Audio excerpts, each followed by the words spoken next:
From Miles' black suit secretly honoring the uncle he lost, to 2 miles from 2 Earths quietly swapping destinies, to one tiny glove trick proving he never forgot Spider-Man's first lesson. Today we're digging into 10 hidden secrets from the Spider-Verse that even hardcore fans completely missed. Number 1. Have you ever wondered why Miles paints his very first suit black instead of the classic red and blue? Right before his leap of faith, he grabs some spray paint and goes dark. Most fans figure it's just for stealth, something to help him disappear into the night. But look closer at Miles earlier in the movie. His sneakers are red. His jacket is red. The kid clearly loves the color, so black doesn't really fit him at first glance. Here's the twist. A lot of fans believe that suit is actually a quiet tribute to his uncle, Aaron Davis. Aaron's Prowler costume is almost entirely black, with those same bold streaks of color running through it. When Miles keeps the black base but adds his own red accents, it starts to look less like a disguise and more like 2 identities blending into one. Family, even the parts we lose, has a way of staying stitched into who we become. Number 2, did you catch what those 2 cakes were really about? Early in the movie, Miles is told he can only pick one dessert. He grins, says, "Why not both?" and grabs 2 anyway. Cute moment, right? Most fans just laugh it off as a throwaway gag, but that's not all. Later on, Miguel O'Hara hands Miles an impossible choice: save his father or save the entire multiverse. Miles refuses to accept it. He wants both, just like the cakes. And here's the detail that gets people talking. After Miles lands in the wrong universe, he's still holding both cakes as he climbs the stairs. Some fans believe that image is the movie quietly reminding us of his very first choice, and hinting that the only way he saves everything is if there ends up being 2 Miles in the picture. Number 3. Did you notice the joke buried inside Miles' most awkward flashback? When Miles rambles about his strange past, he brings up promoting baby powder as a kid, growing a mustache, and eventually getting cancelled online. He even has to apologize in a live stream. Funny enough on its own, but look at the background of that stream. The dislikes actually outnumber the viewers. It gets even more interesting from there. Earlier in the film, Peter B. Parker tells Miles to keep his mask clean and specifically suggests using baby powder heavy on the joints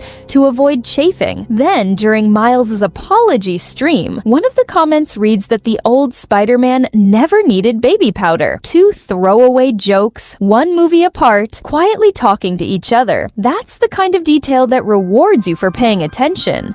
Number 4. Did you catch how Miles remembered the very first lesson Spider-Man ever taught him? Back when Peter Parker ties him up with a punching bag, he gives Miles one simple rule: watch the hands, not the mouth. It sounds like a throwaway line at the time, but it comes back in a big way. In Across the Spider-Verse, Miles gets captured and fitted with special gloves designed to block his electric powers. While everyone around him is distracted, Miles stays calm. He quietly breaks just one fingertip off the glove, just enough to spark his powers back to life and escape. It's a small, patient move, and it proves he never forgot the first lesson Spider-Man ever gave him. Number 5. Did you notice the tiny details hiding around that burger place? When Miles and Peter B. Parker grab a bite together, Peter mentions that in his universe, this exact restaurant shut down 6 years earlier. Strange enough on its own, but there's more. Look at the door on your next rewatch. It's got a health rating of a C, which usually means the place has hygiene problems. Then when the bill comes, the employee doesn't say a word or crack a smile. He just drops the receipt and walks off. Small details, but a lot of fans think they quietly explain exactly why this restaurant eventually went under in Peter B's world. Number 6. Have you ever wondered what tipped Miles off that something was seriously wrong? When Miles finally tells his mom he's Spider-Man, she doesn't believe him.